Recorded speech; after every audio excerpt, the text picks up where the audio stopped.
It's Tuesday, October 6th. Welcome aboard to this edition of Barnstable Today. I'm Kevin Friel. And I'm Andrew Gobio. Thank you very much for joining us. We'd like to remind you right at the top that the meetings we cover are available on demand at the town's website, www.town.barnstable.ma.us. We are standing here right off of South Street in front of the town building, badly in need of repair, which is only understandable. After all, it is a building that is more than 100 years old.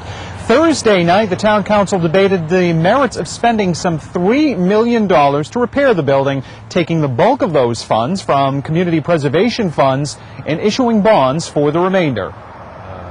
But I want to remind you that 6 months ago we had a debate in this very room about the town's capital plan.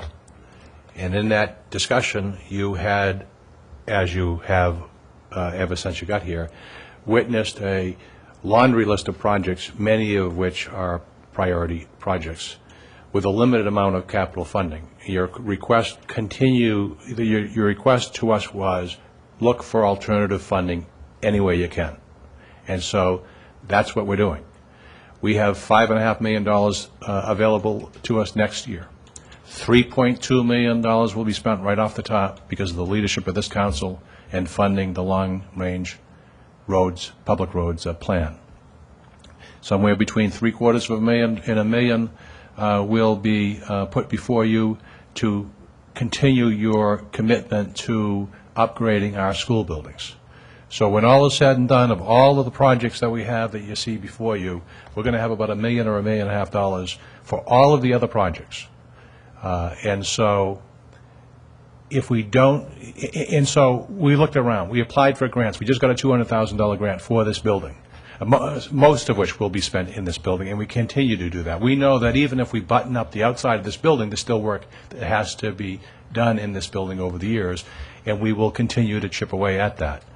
We also are mindful, as the consultant said, about the damage that the public safety issues that will occur if we don't fix this building, and the damage that's being done because of water infiltration and the like to this building.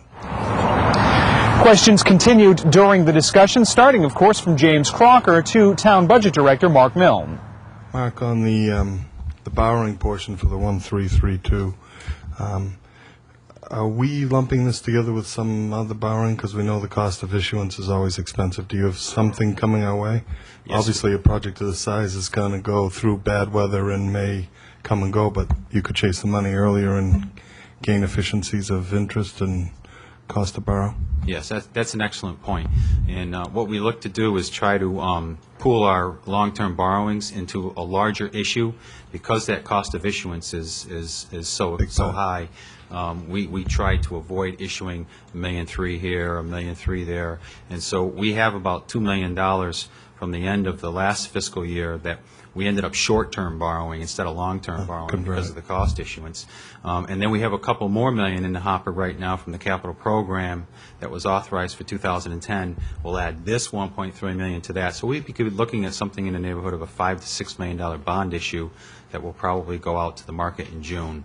And the rates we anticipate are still going to be excellent, around 4% neighborhood for us. Great. And this will be accounted for in the 211 budget. Where will this cost show up on a line item? The cost for this particular would be long-term debt? Would be long-term debt, and it will be within the Community Preservation Fund.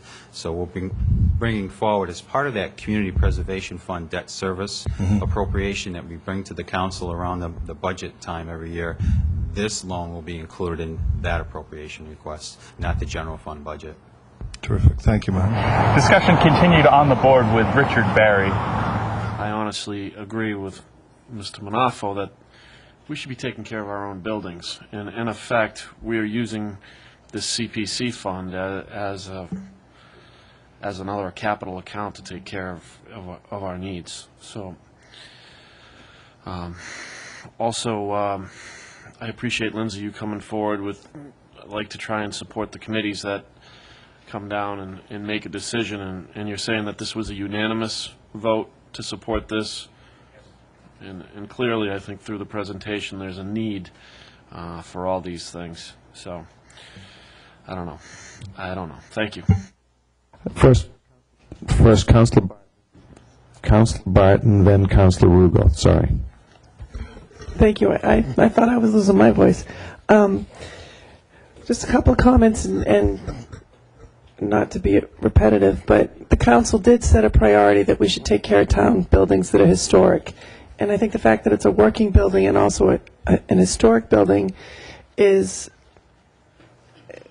it that much more meaningful and important that we should do it. And also the fact of savings if we repair this, liability issues, and also cost savings due to some of the green aspects of the construction. And finally, I just have to say it again, I always supported Leah when she was here, and I'll support her when she isn't still. She worked very hard to make this happen, like have it get this far, and she was someone who definitely weighed all the options and all the impacts, and so I still value her opinion, and I will be voting in support of this. Councilor Rugo. I would also be supportive of the full slate roof and the windows, and it's a historic building. We have this letter from the Preservation of Massachusetts group out of Boston, and I like what he says. He highlights Mr. James Igo, many different areas that support the argument that we should spend the money now for this historic building. It was brought to my attention, well, you can't see the roof from South Street rather, but you know, on Main Street, if you look at this building, it's clear that the roof is prominent, and as is the park, and we've developed this. This is an ongoing process, and it's a historic building. I was privileged enough to sit in this very room, I think in 1979, and be a town meeting member and vote with Ed Taylor as selectman in support of renovating this building. So this is just a long, ongoing process. We've got a valuable jewel here. We've got monies that aren't costing the taxpayers directly. It's already assessed. We have to decide where to spend it. I think this is a worthy expenditure. And one of the things Mr. Igo says is that it's a positive force for economic development. And I think that's so accurate, because we have Main Street and the growth and vibrant activity that's occurred in the past few years on Main Street to make this building the best it can be, keep it consistent with the school committee or the school building next door, which they also comment, and if we put the asphalt roof here, it will clash with the building next door. This is a gem. We need to be wise and do it right. Thank you. Finally, a vote was taken. Richard Barry. Pass at this time. Janice Barton. Yes. Ann Kennedy. Yes. Frederick Chirigotis. Yes. James Crocker. Yes.